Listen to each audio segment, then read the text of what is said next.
কেমন আছো সবাই? আশা করছি সবাই খুব ভালো আছো, আর আমি আছি ভালো মন্দ মিশিয়ে। অনেক দিন বাড়ি যাওয়া হয়নি, তাই মাথাটা খারাপ হয়ে আছে। বাড়িতে মা বাবা ছাড়া আর তুমি নিজে ছাড়া আর কেউ বলবে না যে অনেক দিন বাড়ি যাওনি, বাড়ি যাও। যাই হোক, এখানে দেখতেই পাচ্ছ ইভান আর পাপা রেস করছে। এটা ঠিক 1 বছর আগেকার ছবি। এখন কতটা চেঞ্জ হয়ে গেছে, তাই না? তাই ভাবলাম এই ছোট্ট মুহূর্তগুলো তোমাদের সঙ্গে শেয়ার করার সঙ্গে সঙ্গে কিছু ইম্পর্টেন্ট কথা বলাটা খুবই দরকার। রিসেন্ট নিউজে একটা ঘটনা দেখে খুবই খারাপ লেগেছে, একদম হৃদয় বিদারক বলতে পারো। যারা নতুন মা হয়েছো বা মা হবে বা ওই সময়টা কাটিয়েছো, তারা ফিল করতে পারবে কতটা ডিপ্রেসড হলে একটা মানুষ এই ধরনের কাজ করে থাকতে পারে বা কাজ করার জন্য এগিয়ে যেতে পারে। যাই হোক, আজকে কথা বলবো পোস্টপার্টাম ডিপ্রেশন নিয়ে। কেউ এটাকে ইগনোর করে এসেছে, কেউ তার মতো করে ডিল করে এসেছে, আর যারা পারেনি তারা দিনের পর দিন বছরের পর পর হতাশায় বা ডিপ্রেশনে ভুগেছে।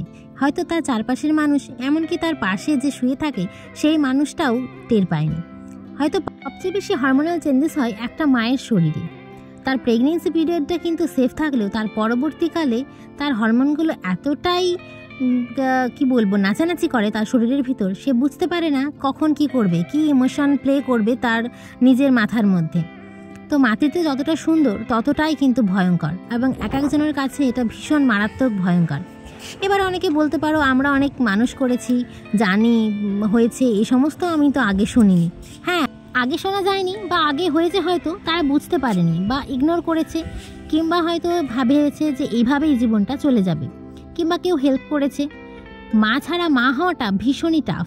আমি আমার মাকে পেয়েছিলাম ইভান হওয়ার পর 4 মাস। সেটা আমার কাছে ব্লেসিংসের মতো, মানে না থাকলে আমি পাগল হয়ে যেতাম, জাস্ট পাগল হয়ে যেতাম। মা পাল্লা দিয়ে আমার সাথে রাতের পর রাত জেগেছে।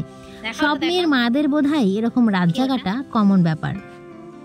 মামা পাপা ঠামু আর কে আছে? পিছনে দেখো, পিছনটা দেখো, কে গোটা? কে?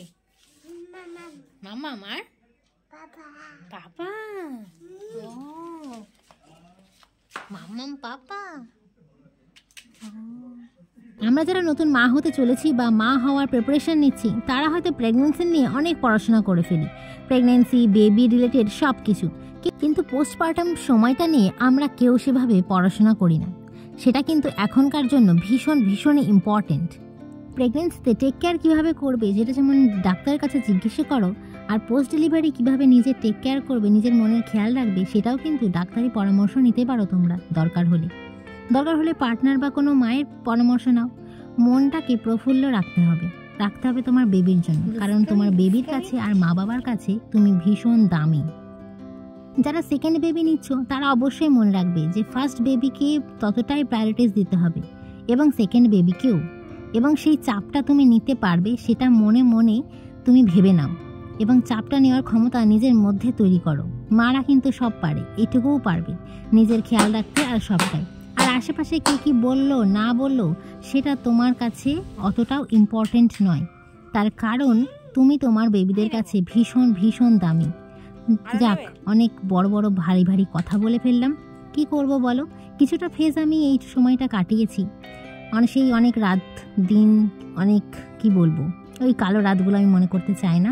তার কারণ আমি ইভানকে পাশে শুয়ে রেখে অনেক সময় রাত্রে প্রচণ্ডই কেঁদেছি, কোনো কারণ ছাড়াই। হয়তো আমার পাশের মানুষটাও সেভাবে কিছুই জানতে পারেনি, তার কারণ আমি জানতে দিতে চাইনি।